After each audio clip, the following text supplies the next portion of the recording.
ब्राह्मण बहुत विद्वान थे, सूर्य के समान जिनका तेज था, सब कुछ था, कमी थी केवल संतति की। घर में संतान नहीं थी। आत्मदेव पुरः तस्मिन् सर्व वेद विशारद श्रोतस्मार्तेषु निष्णातो द्वितीय इव भास्कर। द्वितीय इव भास्कर कि मानो द्वितीय सूर्य के समान हो।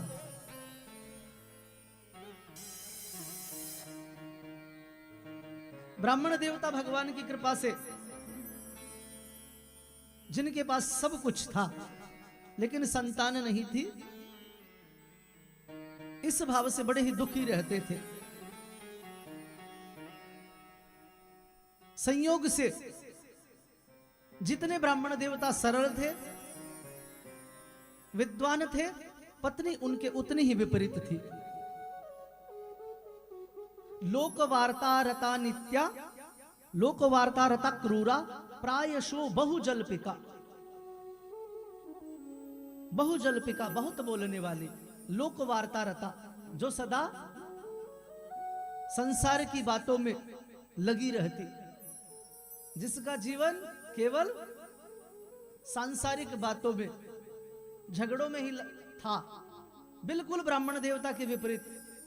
तो कई बार संयोग से ऐसा हो जाता है, लेकिन संतों की स्थिति हम सांसारिकों से बड़ी अलग होती है कि संत अगर कोई गृहस्थ संत भी है तो वह अलग ही जीवन जीता है। संत तुकाराम जी की पत्नी कथाओं में आता है कि बहुत विपरीत थी, इतना क्रोध करती कि एक बार संत तुकाराम कुछ गन्ने लेकर आए और वह गन्ने उसे पसंद नहीं आए, उठाकर कब्र में बहुत जोर से मार दिया, गन्ना टूट गया। तुकाराम जी इतने सरल हृदय कि अरे वाह देवी, यह क्या काम किया है, एक तुम ले लो, एक मैं ले लेता हूं, ऐसा भाव। पत्नी जब प्रतिकूल थी। दूसरी तरफ आ जाइए, संत कबीरदास जी महाराज, किसी ने प्रश्न किया कि कोई आ गया कि बाबा, नव युवक था कि मुझे विवाह करना चाहिए या नहीं करना चाहिए। मेरे मित्र हैं श्री राजीव आर्य जी, कई बार वह इस प्रसंग को कहते हैं कि बाबा मुझे विवाह करना चाहिए या नहीं करना चाहिए। तो कबीरदास जी ने तुरंत बताया कि इधर बैठो कि तुम्हें अभी डेमो देता हूं, दिखाता हूं कि करना चाहिए या नहीं करना चाहिए। अपनी धर्मपत्नी को आवाज लगाई कि भाग्यवान सुनती हो कि एक दीपक जलाकर लाओ। दिन का समय था, दोपहर का समय था। पत्नी बड़ी ही सद्भाव युक्ता थी, पतिव्रता थी। कबीरदास जी ने जैसे ही कहा कि वह दीपक ले आई, अब कबीरदास जी ने उस युवक को कहा कि देखो, अगर पत्नी ऐसी हो कि दिन में 12 बजे आपने दीपक जलाने के लिए कहा और ले आई, अन्यथा अगर हम देखें कि आज कोई कहता है कि, तो सबसे पहला यही प्रश्न है कि दिन में 12 बजे दीपक का क्या करोगे? कि सबसे पहले यही प्रश्न होगा कि आपके कहे पर प्रश्न न उठाए कि जैसा अविचारणीय, गुरु की बात की तरह आपकी बात को अविचारणीय माने, कि उस पर विचार नहीं करना। अगर ऐसी हो तो विवाह कर लेना चाहिए। संत तुकाराम जी मस्त हैं, भगवान का बार बार धन्यवाद देते हैं कि हे ईश्वर, तूने इसको मेरे विपरीत बनाया, अगर मेरे अनुकूल बना देता तो सारा दिन हो सकता है मेरा मन इसी में लगा रहता। भगवान का धन्यवाद करते हैं। दूसरी तरफ संत कबीरदास जी हैं, वह भी भगवान का धन्यवाद करते हैं कि प्रभु इतनी अच्छी सेवा भाव वाली, भगवान की सारी सेवा भाव से करती है, इसके लिए धन्यवाद है। तीसरे भगत हैं नरसिंह मेहता जी, जिनकी पत्नी संसार से चली ही गई थी, जल्दी ही चली गई।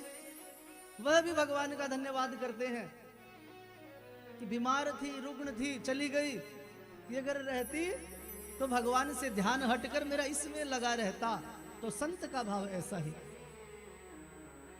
नहीं है तो भी प्रसन्न है, अनुकूल है तो भी प्रसन्न है, प्रतिकूल है तो भी प्रसन्न है। आत्मदेव ब्राह्मण विद्वान बहुत हैं, लेकिन इस बात को नहीं समझ रहे हैं कि संतों के जीवन में कोई कमी भी आ जाए तो वह उस कमी को मानते नहीं हैं। उस कमी को कमी न मानकर उसे अवसर मान के भगवान में अपने मन को और ज्यादा लगा लेते हैं। लेकिन यहां भगवान में मन न लग के आत्मदेव सदा पुत्र के विषय में ही सोचते। और कई बार आदमी न सोचे तो यह संसार सोचने पर विवश भी कर देता है कि जिससे भी बात करो वह संतान की ही चर्चा करे, चाहे आशीर्वाद का ही क्यों न बहाना हो। प्रायशः हम समाज में देखते भी हैं कि जैसे ही बालक का विवाह होता है कि सभी संतान का आशीर्वाद देते हैं, देना भी चाहिए, लेकिन जिसके पास नहीं है या उसके पास किसी चीज की कमी है, उसे कोई बार बार वैसे कहे तो उसे वह बातें ताने लगती हैं। और हम देखते भी हैं नारायण कि जब कोई चीज किसी के पास न हो तो लोग याद भी बहुत दिलाते हैं। आत्मदेव ब्राह्मण पत्नी बिल्कुल प्रतिकूल है, इस बात पर ज्यादा विचार नहीं करते, लेकिन पुत्र नहीं है यह बात उनके मन को बार बार खाए जाती। इतने परेशान हो गए कि एक दिन निर्णय कर लिया कि जब मेरे कारण मेरे पितरों को निराश होना पड़ेगा, कि उन्हें कौन जल देगा, कि मैं उस पुत्र को नहीं संसार में ला पाया, संतान को नहीं ला पाया जिससे मेरे पितरों का उद्धार होता, तो मेरे जीने का क्या लाभ। संसार छोड़ने का निर्णय कर लिया, जंगल में चले गए। सौभाग्य से यहां पर आत्मदेव ब्राह्मण को कुछ संतों का दर्शन हुआ, भगवान की विशेष कृपा हुई। क्योंकि कहते हैं कि बिनु हरि कृपा मिला ही नहीं संता, कि जब हरि की कृपा होती है तभी तो संत मिलते हैं। तो आज आत्मदेव पर कृपा हुई, संतों का दर्शन हुआ, पैर पकड़ लिए कि भगवान मुझे आशीर्वाद दीजिए। ऋषियों ने उठाया, संतों ने उठाया कि ब्राह्मण देवता इस जंगल में रो रहे हो, क्या बात है। हम तुम्हारी तरफ इसीलिए आए थे कि इस जंगल में रोता देखकर हमारे मन में भाव आया कि तुम भगवान के लिए रो रहे होगे, लेकिन तुम इस जंगल में भी सांसारिक चिंता के लिए रोते हुए प्रतीत हो रहे हो। आत्मदेव ब्राह्मण ने अपने मन की सारी बातें कहना प्रारंभ कर दी कि हे ऋषिवर, मैं क्या बताऊं कि मेरे पूर्व पाप ऐसे रहे हैं कि जिसके कारण मेरे पितृ मानो मुझे हेय दृष्टि से देखते हो। मदीयः पूर्वजास्तोयम कवोष्णम उपभुंजते, कि मानो गर्म जल का उपभोग करते हो, मुझे हेय दृष्टि से देखते हो कि यह कैसा हमारे कुल में उत्पन्न हुआ है। संतान नहीं है कि मैं चाहता हूं, आप प्रार्थना करता हूं कि मुझे एक पुत्र का आशीर्वाद दीजिए। संतों ने समझाया कि इस अज्ञान को छोड़ दे, कि कोई पुत्र किसी को सुख नहीं दे सकता है, कि ब्राह्मण देवता अगर भाग्य में होता तो तुम्हें मिल जाता, कि मान लो भाग्य में नहीं है तो कोई बात नहीं। मुंचा ज्ञानम प्रजा रूपम बलिष्ठो कर्मणा गति, कि कर्म की गति बड़ी प्रबल है, विवेक को धारण करो। और इस संसार की वासना को छोड़ो। विवेकम तु समासाद्य त्यज संसार वासना। देखिए, कई बार प्रारब्धवश कोई वस्तु या कोई अपना वियोग में चला जाता है या हमें उसकी उपलब्धता नहीं होती, तो उसे ईश्वर की इच्छा मान लेना चाहिए। हठ पूर्वक उस चीज को पाने का प्रयास सही नहीं है।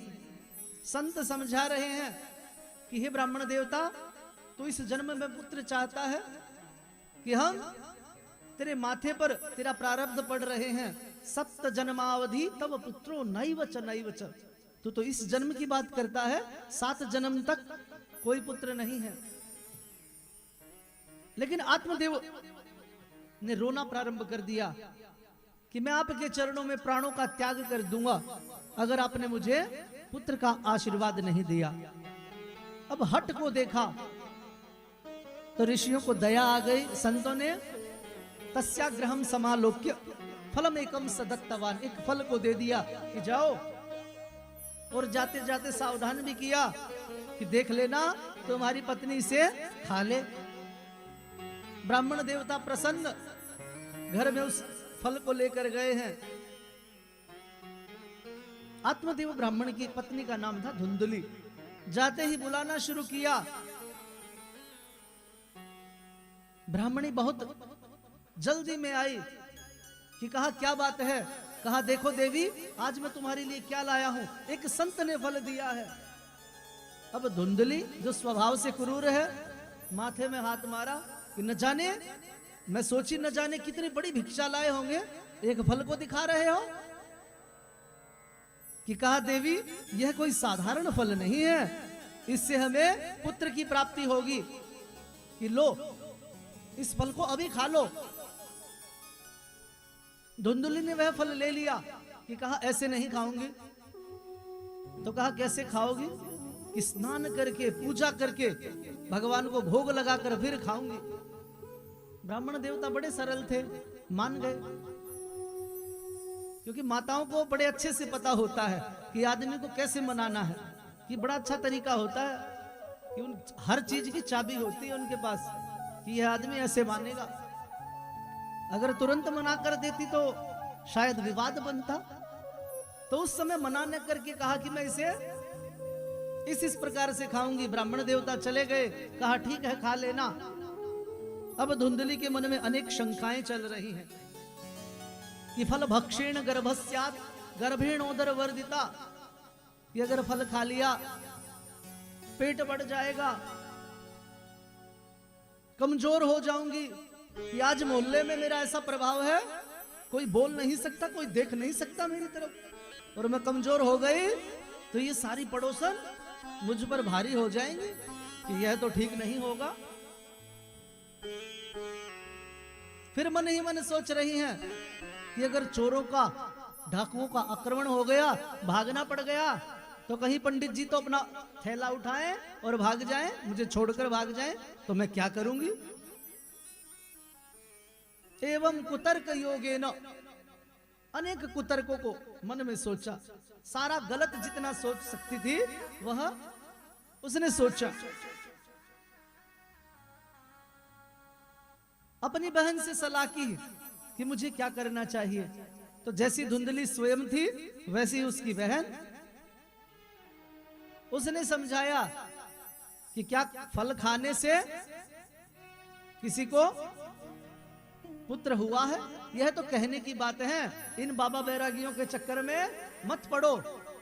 तुझे पुत्र चाहिए, मैं दूंगी। नारायण संत कहते हैं, शास्त्र कहता है, सलाहकार हमेशा अच्छे होने चाहिए, जो आपको अच्छी सलाह दें, सन्मार्ग दिखाएं। धुंधली की बहन के मन में लोभ था। कहा कि मेरे पास बहुत सारे पुत्र पुत्रियां घूम रहे हैं, लेकिन उनको खिलाने वाला, उनको खाने के लिए देने के लिए कुछ नहीं है। तेरे पास धन बहुत है लेकिन खाने वाला कोई नहीं है। तो तू एक काम कर, मैं सगर्भा हूं, जो भी संतान हो तो उसे ले लेना और पंडित जी को बोल देना। अब धुंधुली ने वैसा वैसा ही अभिनय किया है।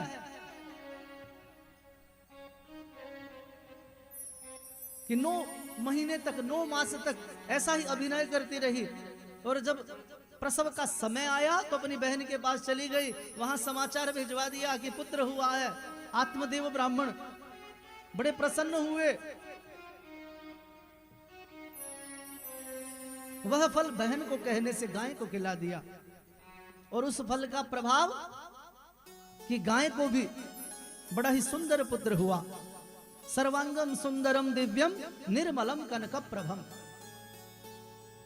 अब सभी पंडित जी के भाग्य की सराहना कर रहे हैं कि देखो, अच्छे दिन जब आते हैं तो या तो घर में पुत्र नहीं था,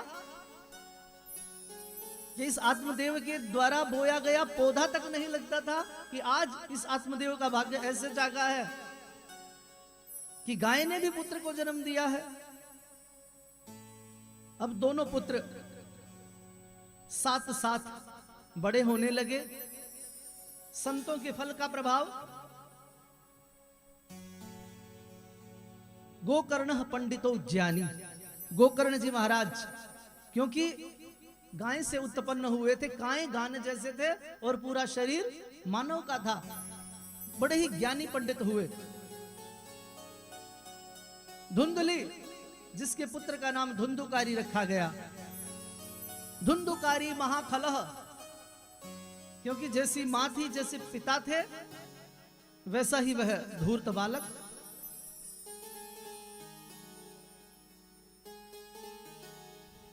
कि दोनों ने साथ साथ ही लालन पालन पोषण दोनों का हुआ, लेकिन स्वभाव में दिन रात का अंतर हुआ। कि धुंधुकारी इतना दुष्ट कि सारी उल्टी क्रियाएं करता, कि गांव के छोटे छोटे बालकों को कुएं में डाल देता। शिकायतें आने लगी। आत्मदेव पंडित कि जो दुखी थे संतान न होने के कारण, आज दुखी हैं, सोच रहे हैं कि इससे अच्छा था कि संतान न होती तो ही ठीक था। क्योंकि कहते हैं कुपुत्रः कुल नाशकः, कि अगर कुपुत्र हो जाए तो कुल का नाश हो जाता है।